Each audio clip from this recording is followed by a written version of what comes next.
Welcome to this session on assessing your candidate and the initial review. There's a few things we're going to go through today. Here are the objectives. First of all, we're going to look at why the initial review is so important and why this emphasis of this webinar is being put on it. We're going to look at what it should include and how to assess your candidate's knowledge. So we'll go through that in some detail. We'll then move briefly on to the stage definitions, which have been covered in a number of other webinars, including the introduction to the pathway one recorded in August. We'll then talk about the mechanics of actually completing the initial review online, move on to the quarterly submissions, and then finally we'll talk a little bit about the exam standard. And you'll hear me referring to the exam throughout this session because, well, frankly, I think it's never too early to think about the exam because that is what needs to be passed at the end of the pathway. So the pathway life cycle, well, it's fairly straightforward. The candidate comes in, and for most of the people watching this webinar, you're going to be at this stage where your candidate has joined the pathway, you've accepted as their mentor, and now you need to complete the initial review. Once the initial review has been completed, and only once it's been completed, the candidate can then go forward and actually add their development logs and their projects onto the system. So until this point has been reached, the candidate can't actually add anything. Once that has been done and the candidate is developing and adding their records, you get to the candidate submitting. You would then submit a mentor review, which we'll also look at the format of later, and then the supervisor feeds back on that mentor review. And essentially, as a candidate and a mentor, you basically go round and round this circle until the candidate is ready to take the exam, at which point you submit a notification as part of your mentor review. The supervisor will then hopefully accept the notification, and the candidate will then hopefully pass the exam first time. If not, they then go around the circle one more time until they're ready to take it again. So that's essentially where things fit in with the pathway. And today we're going to be focusing on the initial review and also assessing your candidate just in general. So what should one include in the initial review? Well, the answer is fairly easy, and indeed, you know, for a lot of candidates, it seems obvious that you would include everything that the candidate had been doing up until that point. So, you know, if you've got a candidate who has 20 years experience or a candidate that has 20 days experience, whatever they've done, you capture in the initial review. Now, there are a couple of caveats to that. The first is that it needs to be relevant. So it's only things which are relevant to the syllabus. And this can be an issue for some candidates who are doing a lot of work that isn't related to the syllabus. So a candidate who is doing a lot of design work, for example, there isn't actually any design in the syllabus. Or a candidate that's doing a lot of working with volunteer groups and community outreach. Yes, there are certain areas of the syllabus related to that, but there are also a lot of other areas in the syllabus as well. So someone with extensive experience might well find that they haven't actually got that much relevant knowledge when they start the pathway. But that's not a problem. A lot of people will start the pathway with no relevant knowledge at all. And it's just a kind of benchmark, a point from which they can then, or together, you and the candidate can then sit down and say, okay, this is where we are, and we'll see where we want to move on to from here. The other thing to bear in mind when considering what's captured in the initial review is that the knowledge is actually current. So the candidate that you're talking to may well have done a course on planning, 5 years ago, but of course we've had MPPF come in England and other frameworks in other parts of the UK and Ireland. So, is their knowledge current? Do they actually know what the current requirements and what the current legislation is? Or did they just do something about it 5 more years ago, or even a year ago in some cases? So is their knowledge necessarily up to date? So that's what to include in initial review, pretty much everything, but with a few exclusions. Now, I said it was never too early to start thinking about the exam. And whenever you're assessing knowledge, and I'll emphasize this as we go through, this is the kind of standard that your candidate or you needs to have in mind. You need to think about whether your candidate can answer questions about the topic you're asking them about or that you're studying together from strangers who don't know the candidate very well, who aren't going to understand what, you know, thingy is, or you know that guy, or we were working on it last week, you know that thing where you do that survey. You know, the examiners aren't going to be able to relate to any of these terms. So it's always worth bearing in mind that that kind of woolly language won't be very helpful to the candidate. They'll also need to be able to answer questions in stressful situations. It's not deliberately stressful. The examiners try and put them at their ease, but sadly, you know, exams are a stressful time for anybody. And also in a limited time. So the candidate may be used to having as much time as they need to get a concept across and may kind of talk around the subject before actually getting down to the nuts and bolts. But that's not going to work in the exam because there is this limited time that they have to communicate their knowledge in. So there's a few things to bear in mind when talking to your candidate. Candidates have some preconceived notions about the examiners. Most of the examiners are either supervisors or mentors. In fact, I think all of them are. So it's worth bearing in mind that the examiners are just your average landscape architect, but candidates tend to think that they are a bit like devils, and also that they're trying to trick them out. They're trying to get them to trap themselves or paint themselves into a corner. That they're trying to find fault and trying to confuse. It's absolutely not the case. It's just a result of the stress that the candidate is under, that they might perceive people to be, you know, unfair against them or trying to trick them. It's absolutely not what they're trying to do. I said earlier that it's a stressful situation, and I have seen some extraordinary responses to stress during the exams, both from anything from dancing, you know, proper bone-shaking dance, to tears are quite common, and we've even had a fainting in the exam waiting room where someone had got themselves very worked up. So again, the more you can prepare for the exam, and the more the candidate gets used to the idea that the exam is going to happen and what it will be like at the end of the pathway process, the better it will be for everyone all around. So it's always just useful to have these things in mind and make sure that your candidate is always thinking positively about any assessment you do with them, whether it's just a regular quarterly assessment or whether it's a kind of mock exam or more in-depth assessments when you're about to put in an exam notification. Now, one of my colleagues is very fond of saying this: perfect preparation prevents poor performance. He often adds in other P's as well. But it's true that, you know, the more you find out about the stage scores, for example, and the syllabus itself and the way to assess your candidate, the better the mentor review or the initial review will be, the more effective it will be. And equally, it's exactly the same for your candidates. The more they prepare for assessment at the end of a quarter or for the exam itself, the easier they will find it. So there are some resources to help you with assessing your candidate's knowledge. There's specifically a pathway toolkit, and you'll find this on the Landscape Institute website. If you click on Education and then Pathway to Chartership, you'll find all of the pathway resources just in 3 pages there. This is in the resources page, no surprise. And it's basically a lot about how to be a good mentor and indeed a good candidate.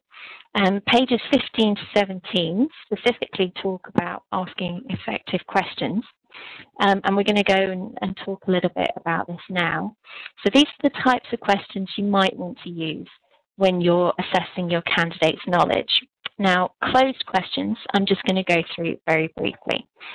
There's often not a terribly good time as a mentor to use a closed question. And indeed, the examiners generally try to not use them, try to avoid them.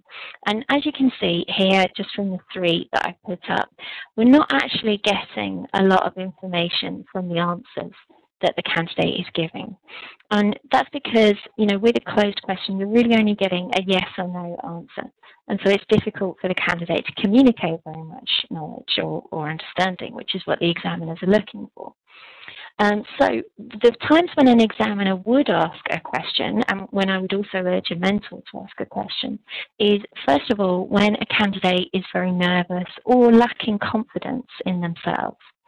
Okay, at that point, asking them some fairly straightforward questions that they can get a correct answer to is relaxing and reassuring for them. And so an examiner, if faced with a very nervous candidate, will often use a few closed questions just to help them relax, calm down, and kind of ease themselves into a situation. Equally, if a candidate freezes in the middle of an exam, an examiner might try and start them up again with a few closed questions. The other time a candidate might be asked closed questions, and this is something to bear in mind when you're discussing their knowledge and understanding with them and testing those levels, is whether a candidate is talking too much. And unfortunately, this does happen, especially, a side effect of nerves. It can happen to any of us, but it does happen sometimes in the exam. And as I was saying, there's a limited time for the exam. It's, in fact, I don't think I've said yet, but it's usually about 45 minutes. Might be as little as 30 for a candidate that's giving perfect answers in succinct format, but it could go on to an hour for somebody that's really talking a lot. And usually, the more someone talks, the less they seem to know, seems to be often the case that is reported by the examiners. So always encourage your candidate to be succinct.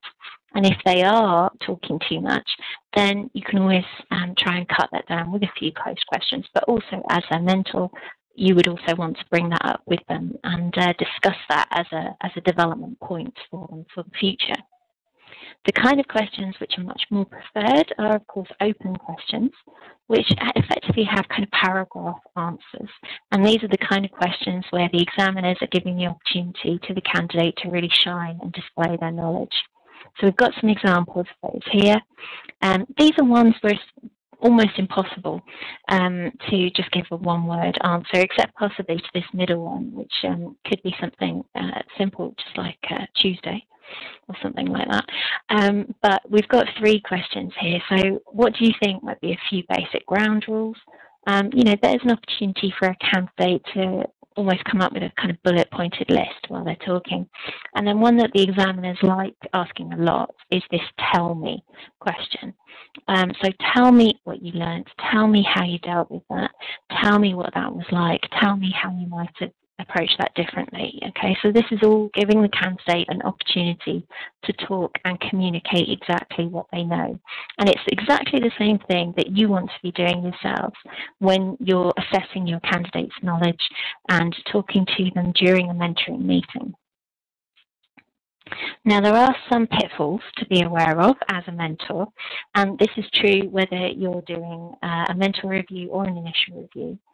It's very easy sometimes to assume that a candidate has certain knowledge, especially if you're working with them in the same office and you can see them doing a task like a tender document or a planning application, something like that. Being able to do something isn't the same as being able to talk about doing it or being able to explain it to someone else. So it's always worth bearing in mind that just because you've seen someone do it or because someone's senior, which again comes in down here, means that they will actually be able to communicate their knowledge to an examiner. Another one to be aware of is trusting that knowledge will improve shortly. Find that someone has signed up to do a Greenwich revision course over the summer, but what about when they get flu the day before it's due to start and are then in bed for 2 weeks so they couldn't attend? If you've said that yes, they are going to go on this course shortly, or yes, they are going to read this book, they are going to talk to this person, you can't actually be sure that they will do that or will be able to do that. So never trust that knowledge will improve shortly. Only ever talk about the knowledge that someone already has. And of course, what I was saying earlier about knowledge not being the same as the ability to communicate it.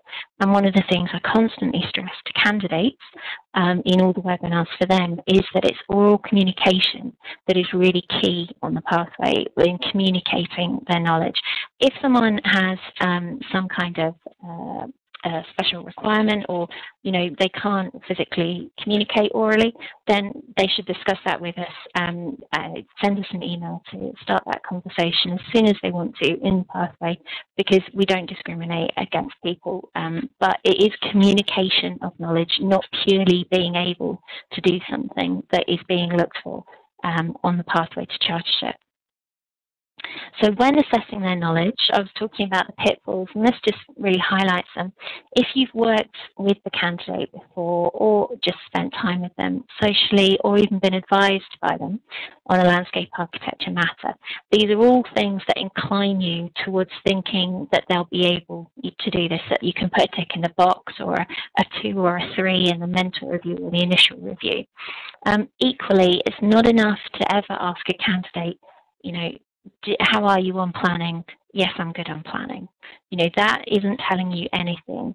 And if you were to tell the supervisor that that was how you had assessed the candidate's knowledge in that particular area, then the supervisor wouldn't accept a notification, certainly that was based on that kind of testing of knowledge. And that's certainly not what the examiner will be doing in the exam itself.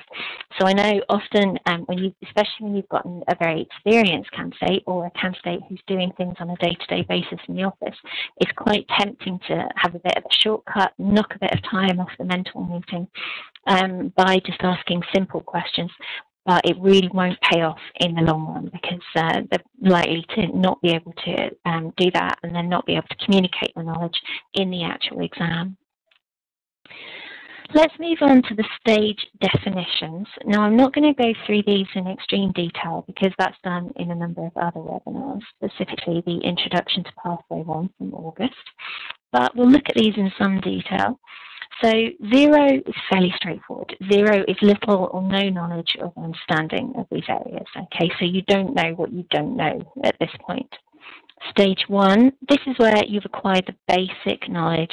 So at this point, you do know what you don't know, but you don't necessarily know all of it. Okay, so it gets a little bit of a tongue twister.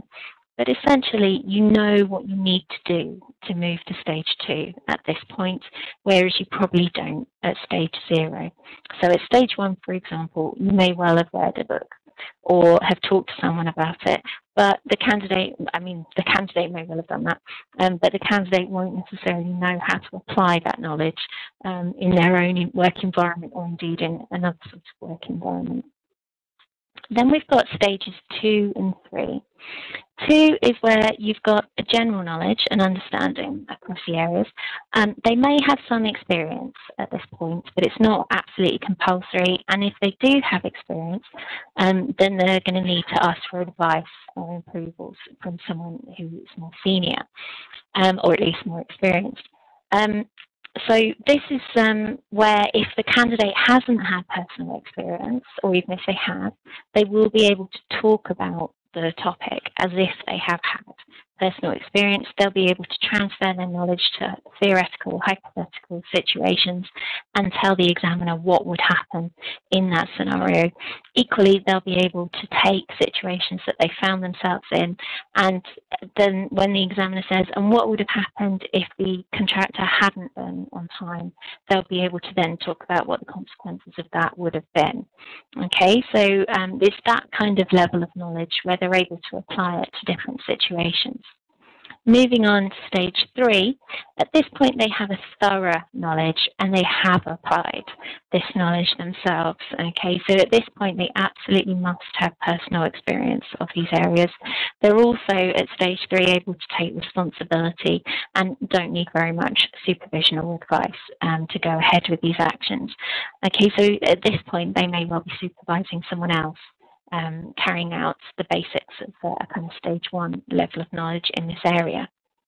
Now, to have an exam notification approved, and we'll come on to this later, a candidate needs to have a majority of stage 2s across the syllabus. That's the same as it was under the old syllabus. But because these stage definitions that you see in front of you have changed, so is the exam notification standard. And the candidate now must have some stage 3s. Okay, it was optional in the past, it's not anymore. So they must have some stage 3s, and not only that, they must be able to demonstrate their knowledge and understanding at that level during the exam. It's not enough for them simply to demonstrate a stage 2 level of knowledge and understanding during the exam because, as I said, the stage definitions have changed, and the 2 here isn't the equivalent of the 2 on the old syllabus. So that's just something to bear in mind, and I'll come back to that later on. Now, there is, of course, a brand new standard, Stage 4. This was added because we've seen an increasingly large number of new candidates coming to the pathway who have actually got extensive experience, who are senior people in the profession, and they actually have got knowledge at this level. So this is for, the real experts in the field, people who know the ins and outs. Other people come to them for guidance. They're acting without any supervision at all. And that might not necessarily be because they're senior in the company. It's just because they're recognised as an expert on this, and that other people more senior are coming to them for guidance.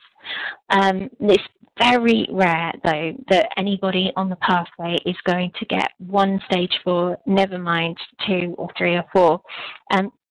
If I see a lot of candidates coming forward with lots of Stage 4s, I'm going to know that lots of people haven't been watching this webinar or haven't been listening to the guidance on this. And the supervisors will be keeping an eye out for that, because it's absolutely not expected that a candidate will ever get a Stage 4 on the pathway. It is, as I say, going to be a very rare thing. Now, there are often rumours that circulate amongst the candidates about various aspects of the pathway, and one of the ones that came up a while ago is it true that your mentor should mark you lower than you really are in your initial review? And you can see the logic behind this. However, no, it's not true. Even if when you join the pathway, you are already ready to take the exam, you still don't have to mark yourself down in the initial review. And indeed, there would be conflicts with the code of conduct for any mentor to do that kind of thing, because it would be falsely representing the knowledge of someone else. So no, it's definitely not true that a mentor should mark a candidate down in their initial review. The marks you give your candidate should accurately represent a picture of their knowledge and understanding at the time when they join the pathway.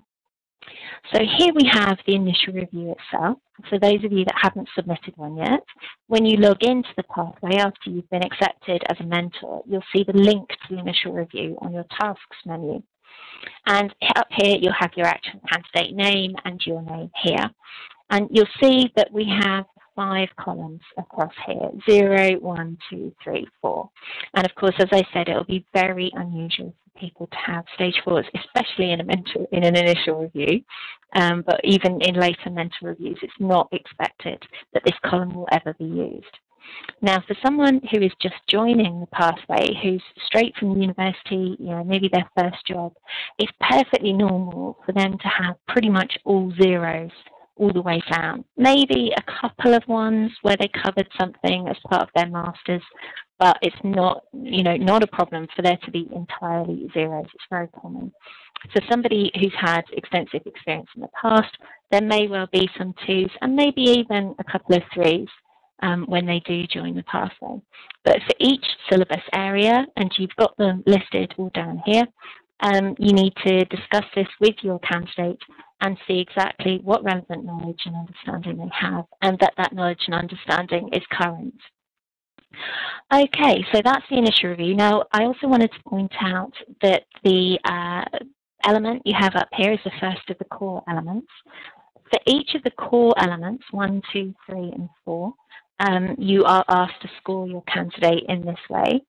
For the other elements, 5 and 6, which are known as the underpinning elements, you only asked to fill out the text box.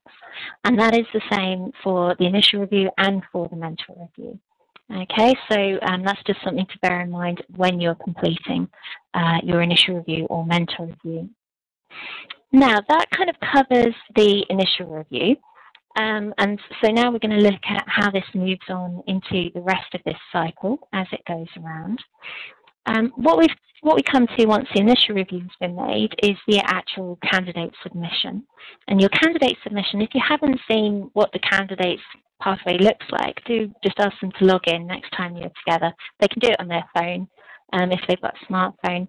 And yeah, you'll be able to see what they themselves are submitting. You've got development logs, you've got projects, and you've got a single quarterly statement. So multiples of these two, and then just a single one of these.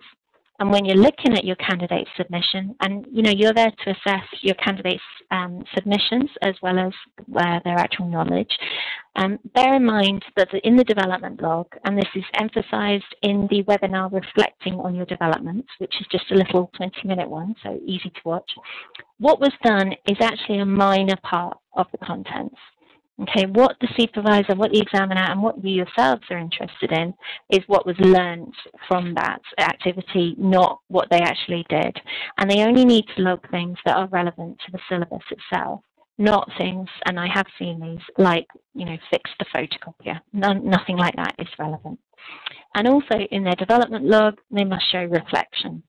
So again, instead of saying what was done is a minor point, and it's really a minor part of what someone gets out of the development activity, it's how they then reflect on that and what they gain from it in the long term that's important. And that's what your candidates should be stressing in their development logs. So once your candidate has submitted, you yourself then come to the mentor review, and this is what this is.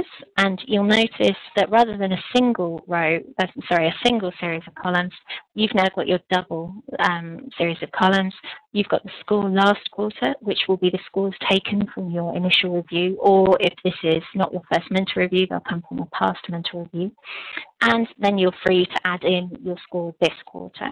And exactly the same as you did in the initial review, you'll go through each syllabus area and add in where the candidate's knowledge has got to. So, for example, if your candidate has been doing, and especially a lot, in understanding the wider context in which landscape decisions are made, they were on a 0 before, but they may well have moved to a 1.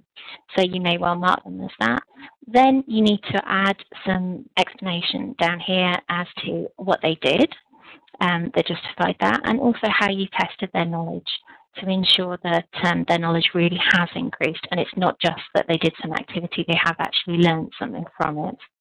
And that will go on all the way down the mentor review for the core elements 1 to 4, and then elements 5 and 6 will just be this text box. And then finally, there are a few additional questions down at the bottom of the mentor review about future plans, responding to supervisor feedback, and so on. So you'll be able to have a look at that. As soon as you've submitted your initial review, the mentor review will come up in your tasks menu, and you'll be able to have a look at the format.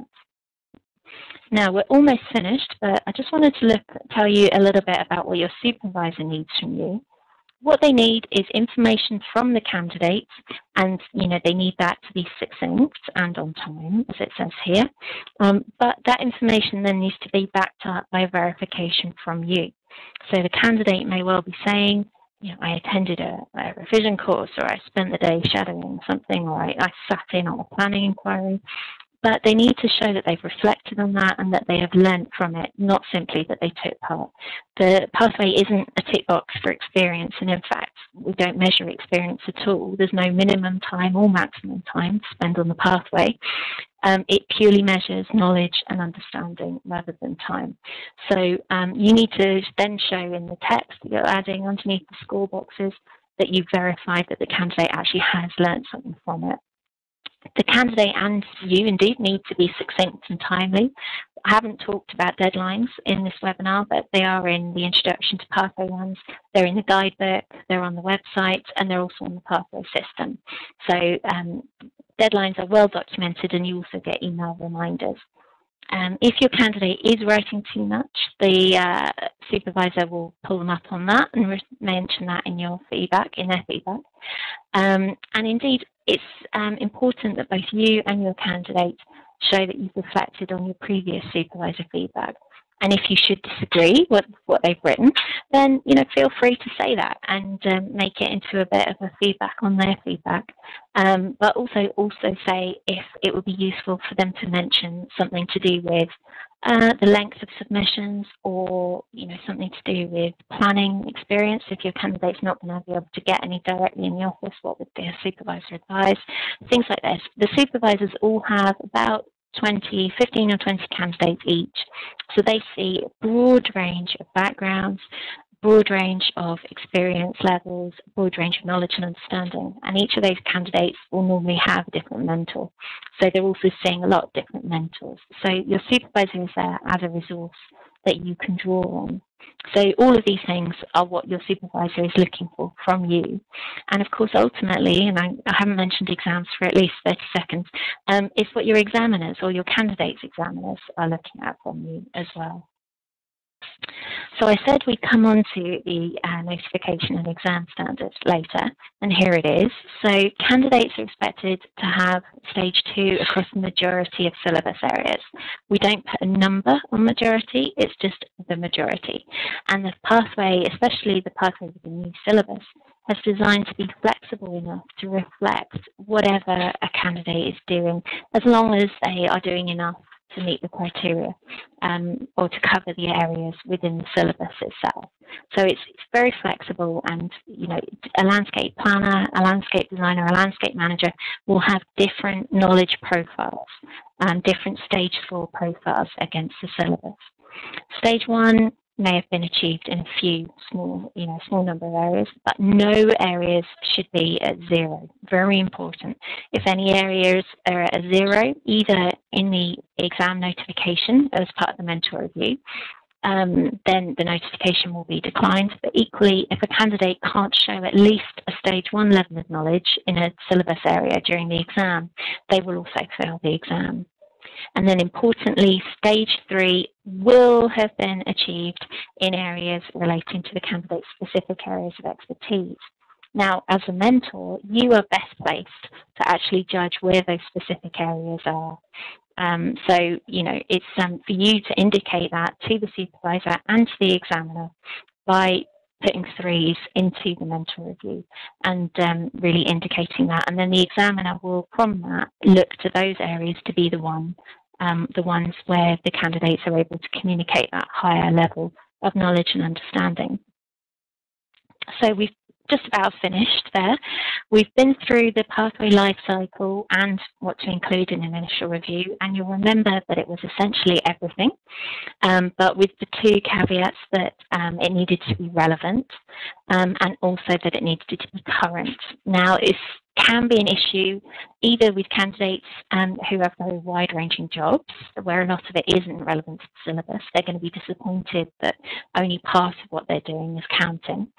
And second of all, with senior candidates who have kind of moved away from what they may well feel are the basics, such as planning legislation, or, you know, they've moved into more managerial or directorial roles, then they're going to have to go back and review to make sure that their knowledge of the legislation, knowledge of the guidelines is actually current. We've talked about exam thinking, not thinking negatively about the exams, not seeing the exams as a worrying or frightening thing, but also the inevitableness of nerves and being realistic about that. And we've also talked about questioning and the importance of closed and particularly open questions with those paragraph answers. Asking the right kind of questions is a great help towards helping your candidate realise what they know and reflect on what they've been doing. We've also talked about stage definitions, and it's very important that you and your candidate understand these and discuss them together. And we've talked about the mechanics of completing the initial review online. And then lastly, we looked at the quarterly submissions and the standard required for notifications. So that was everything I wanted to cover in this webinar. Thank you very much for attending. If you do have any questions, please email them to pathway@landscapeinstitute.org.